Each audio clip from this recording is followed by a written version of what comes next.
সংবাদ সবাইকে স্বাগত জানাচ্ছি। আমি ফিরোজ তোহা। শুরুতেই সংবাদ শিরোনাম। বাংলাদেশের সর্বশেষ গুরুত্বপূর্ণ আপডেট সংবাদ জানিয়ে দিব। শুরুতেই জানিয়ে দিব, রাজধানী ঢাকার উত্তরায় গুলিতে আন্দোলনরত 4 জন নিহত হয়েছে। সারা দেশে ডাকা কমপ্লিট শাটডাউন কর্মসূচির অংশ হিসেবে রাজধানীর উত্তরায় বিভিন্ন এলাকায় আন্দোলন করছে কয়েকটি বিশ্ববিদ্যালয়ের শিক্ষার্থীরা। এ সময় পুলিশের সঙ্গে সংঘর্ষে অন্তত 4 জন নিহত হয়েছে এবং অনেকেই গুরুতর আহত অবস্থায় হাসপাতালে ভর্তি হয়েছেন। এরপর জানিয়ে দিব, টাঙ্গাইলে আওয়ামী লীগ ও ছাত্রলীগ অফিস জ্বালিয়ে দিল শিক্ষার্থীরা। টাঙ্গাইল জেলা আওয়ামী লীগের এবং ছাত্রলীগের অফিস ভাঙচুর এবং অগ্নিসংযোগ করেছে সাধারণ শিক্ষার্থীরা। এর আগে বাস স্ট্যান্ডে ছাত্র পুলিশের মাঝে ধা পাল্টা ধা ও টিয়ার শেল নিক্ষেপ করে পুলিশ। এই ঘটনায় সাংবাদিক পুলিশ সহ অন্তত 20 জন আহত হয়েছেন। এদিকে মিরপুরে 10 নম্বরে পুলিশ বক্সে আগুন। রাজধানীর মিরপুর 10 নম্বরে কোটা সংস্কার আন্দোলনকারীদের সঙ্গে পুলিশের দফায় দফায় সংঘর্ষের খবর পাওয়া গেছে। এক পর্যায়ে পুলিশ পিছু হটলে ট্রাফিক পুলিশ বক্সে আগুন ধরিয়ে দেয় আন্দোলনরত শিক্ষার্থীরা। এবারে জানাবো, রাজধানীর রামপুরায় বিটিভি ভবনে আগুন। বাংলাদেশ রাষ্ট্রায়ত্ত টেলিভিশন বাংলাদেশ টেলিভিশন বিটিভি ভবনে আগুন দিয়েছে আন্দোলনরত শিক্ষার্থীরা। বৃহস্পতিবার 18 জুলাই বিকাল 4টার দিকে হামলার ঘটনা ঘটে। এদিকে থমথমে অবস্থা মতিঝিলে, ব্যাংক লেনদেনে ভাটা। কোটা সংস্কারের দাবিতে ছাত্র আন্দোলনকে কেন্দ্র করে ব্যাংকপাড়া খাত মতিঝিল এলাকায় থমথমে অবস্থা বিরাজ করছে। এখানে ব্যাংকের লেনদেন কমে গেছে, কারণ গ্রাহকেরা ভয়ে এলাকায় আসতে পারছে না। এবং সর্বশেষ জানিয়ে দেব, আটকে পড়েছিল পুলিশ, তাদেরকে উদ্ধারে হেলিকপ্টার নিয়ে আসলো পুলিশের সদস্যরা। সকাল থেকেই মেরুলবাড্ডা এলাকায় ব্র্যাক বিশ্ববিদ্যালয়ের সামনে পুলিশের সঙ্গে আন্দোলনরত শিক্ষার্থীদের দফায় দফায় সংঘর্ষ হয়। এক পর্যায়ে কানাডিয়ান ইউনিভার্সিটি অব বাংলাদেশের ভিতরে ঢুকে পড়ে পুলিশ আন্দোলনরত শিক্ষার্থীদের মার খাওয়ার ভয়ে। এরপর পুলিশ সেখানে দীর্ঘক্ষণ আটকে থাকে। এরপর তারা তাদের বাহিনীকে ফোন করে। এরপর তাদেরকে পুলিশ হেলিকপ্টার নিয়ে এসে উদ্ধার করে নিয়ে যায়। প্রিয় দর্শক, এতক্ষণ শুনছিলেন সংবাদ শিরোনাম, এবারে বিস্তারিত। তবে তার আগে বন্ধুরা, অনুরোধ থাকবে সংবাদটিতে একটি লাইক দিয়ে দিন। আর বন্ধুরা, আপনি যদি আমাদের চ্যানেলে নতুন হয়ে থাকেন, চ্যানেলটি দেখতে দেখতে সাবস্ক্রাইব করে রাখুন, যাতে করে আমাদের লেটেস্ট আপডেট সংবাদগুলো সবার আগে আপনার কাছে পৌঁছে যায়। এই সংবাদটি আপনার ফেসবুক সোশ্যাল মিডিয়ায় শেয়ার করে বন্ধুদের মাঝে ছড়িয়ে দিন। আর বন্ধুরা, জানিয়ে দিন আজকের এই সংবাদ সম্পর্কে আপনার মূল্যবান মতামত।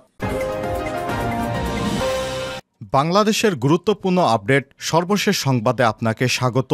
শুরুতেই জানিয়ে দেব, উত্তরায় গুলিতে আন্দোলনরত 4 জন নিহত হয়েছে। সারা দেশে ডাকা কমপ্লিট শাটডাউন কর্মসূচির অংশ হিসেবে রাজধানীর উত্তরার বিভিন্ন এলাকায় আন্দোলন করছে কয়েকটি বিশ্ববিদ্যালয়ের শিক্ষার্থীরা। এ সময় পুলিশের সঙ্গে সংঘর্ষে 4 জন নিহত হয়েছে। বিষয়টি নিশ্চিত করেছেন বাংলাদেশ মেডিকেল চিকিৎসক ডক্টর রুকনুজ্জামান। আজ বৃহস্পতিবার 18 জুলাই উত্তরার বিএনএস সেন্টারের সামনে আন্দোলনকারীদের সঙ্গে পুলিশের সংঘর্ষে এই দুর্ঘটনা ঘটে। এ সময় আন্দোলনকারীদের দিকে সাউন্ড গ্রেনেড, টিয়ার শেল এবং রাবার বুলেট নিক্ষেপ করে পুলিশ। আজ সকাল থেকেই বিক্ষোভ শুরু করে আন্দোলনকারীরা। উত্তরার আজমপুর বাস স্ট্যান্ডের দিকে অবস্থান নেয় তারা, অন্যদিকে বিএনএস সেন্টারের দিকে অবস্থান নেয় পুলিশ। আন্দোলনকারীরা বিএনএস সেন্টারের দিকে আগালে পুলিশ তাদের উপর সাউন্ড গ্রেনেড, টিয়ার শেল এবং রাবার বুলেট নিক্ষেপ করে। এতে ছত্রভঙ্গ হয়ে যায় কোটা আন্দোলনকারীরা। এছাড়াও রাজধানীর মিরপুর 10 নম্বর, শনিরাখড়া, কাজলা এবং যাত্রাবাড়ি, মেরুলবাড্ডা সহ আরও কিছু জায়গায় সংঘর্ষের ঘটনা ঘটেছে। আবারও কোথাও কোথাও আন্দোলনরত শিক্ষার্থীদের সঙ্গে সংঘর্ষ চলছে বলেও খবর পাওয়া গেছে। গতকাল বুধবার 17 জুলাই সন্ধ্যায় নিজের ফেসবুক পেজে এক বিবৃতিতে কমপ্লিট শাটডাউন কর্মসূচি ঘোষণা করেন আসিফ মাহমুদ। বিবৃতিতে তিনি বলেছেন, শিক্ষার্থীদের শান্তিপূর্ণ আন্দোলনের উপর হামলার প্রতিবাদ, সন্ত্রাসমুক্ত ক্যাম্পাস নিশ্চিত এবং এক দফা দাবিতে 18 জুলাই সারা দেশে কমপ্লিট শাটডাউন ঘোষণা করছি। আসিফ মাহমুদ বলেন, শুধু হাসপাতাল ও জরুরি সেবা ব্যতীত কোনো প্রতিষ্ঠানে দরজা খুলবে না, অ্যাম্বুলেন্স ব্যতীত সড়কে কোনো গাড়ি চলবে না। সারা দেশের প্রতিটি স্কুল, কলেজ, বিশ্ববিদ্যালয়, প্রাইভেট বিশ্ববিদ্যালয়, মাদ্রাসা শিক্ষার্থীদের আহ্বান জানাচ্ছি, 18 তারিখের কর্মসূচি সফল করুন। এরপরই রাস্তায় নেমে এসেছে সারা দেশের লক্ষ লক্ষ শিক্ষার্থী, অভিভাবকবৃন্দ এবং বিএনপি, জামাত ইসলাম সহ বিভিন্ন রাজনৈতিক নেতৃত্ববৃন্দ। টাঙ্গাইলে আওয়ামী লীগ ছাত্রলীগ অফিস জ্বালিয়ে দিল শিক্ষার্থীরা। টাঙ্গাইল জেলা আওয়ামী লীগ এবং ছাত্রলীগের অফিস ভাঙচুর এবং অগ্নিসংযোগ করছেন সাধারণ শিক্ষার্থীরা। এর আগে বাস স্ট্যান্ডে ছাত্র পুলিশের মাঝে পাল্টা ধা এবং টিয়ার সেল নিক্ষেপ করে পুলিশ। এই ঘটনায় সাংবাদিক ও পুলিশসহ অন্তত ২০ জন আহত হয়েছেন। বৃহস্পতিবার ১৮ জুলাই সকাল থেকেই দফায় দফায় শহরের পুরনো বাস স্ট্যান্ড, নিরালার মোড়, রেজিস্ট্রিপাড়া এলাকায় সাধারণ শিক্ষার্থীদের সঙ্গে পুলিশের সংঘর্ষ বাধে। এরপরে দুপুর ২টার দিকে শিক্ষার্থীরা জেলা আওয়ামী লীগের অফিস ও ছাত্রলীগের অফিস ভাঙচুর এবং অগ্নিসংযোগ করে। এ সময় শিক্ষার্থীরা পুলিশকে লক্ষ্য করে ইটপাটকেল নিক্ষেপ করে। এতে পুরো এলাকা জুড়ে রণক্ষেত্র পরিণত হয়।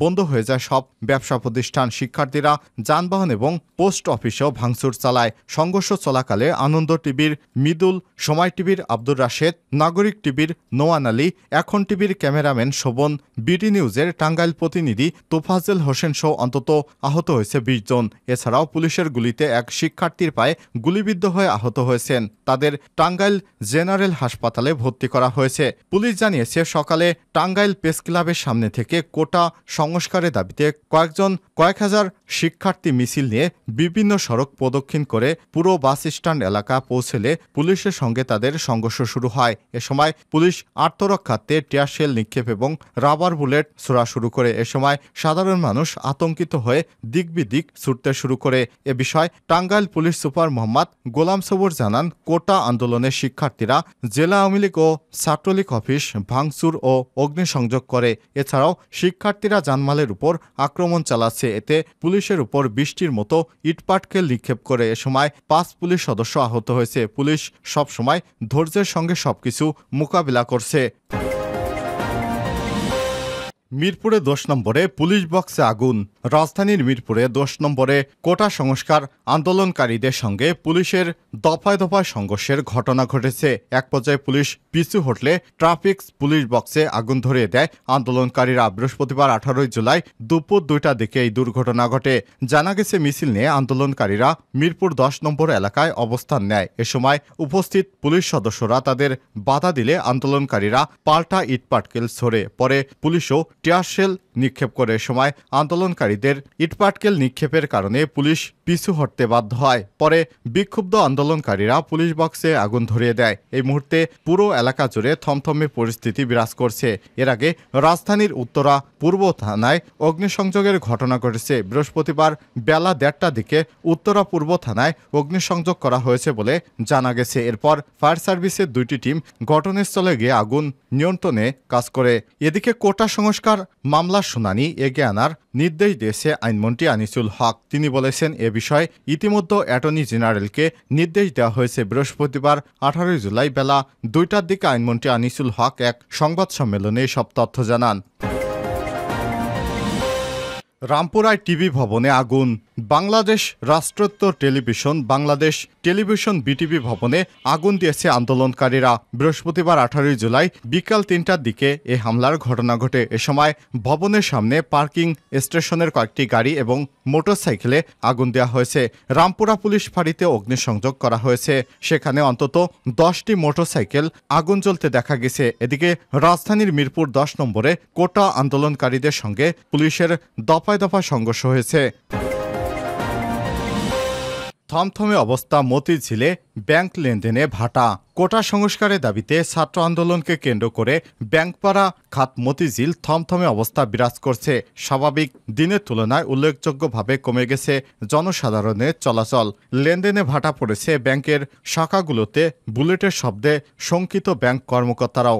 ব্যাংকাররা ১৮ জুলাই রাজধানীর মতিঝিল, পল্টন, ফকিরাপুল, গুলিস্তান এলাকা সরেজমিনে গিয়ে পরিদর্শন শেষে সব কথা জানিয়েছে কালবেলার সাংবাদিকেরা। সোনালী ব্যাংকের লোকাল অফিসে ম্যানেজার শফিকুল ইসলাম জানান, ছাত্র আন্দোলনের কারণে অন্যান্য দিনের তুলনায় গ্রাহক সংখ্যা উপস্থিতি অনেক কম। এ কারণে আন্দোলনের কারণে আমাদের লেনদেনের পরিমাণও কম হয়েছে। এছাড়াও শাখার নিরাপত্তার জন্য আমাদের নিয়োগকৃত নিরাপত্তারক্ষী বাহিনী রয়েছে। অপ্রীতিকর পরিস্থিতি এড়াতে পরবর্তী থানাতেও অবহিত করে রেখেছি।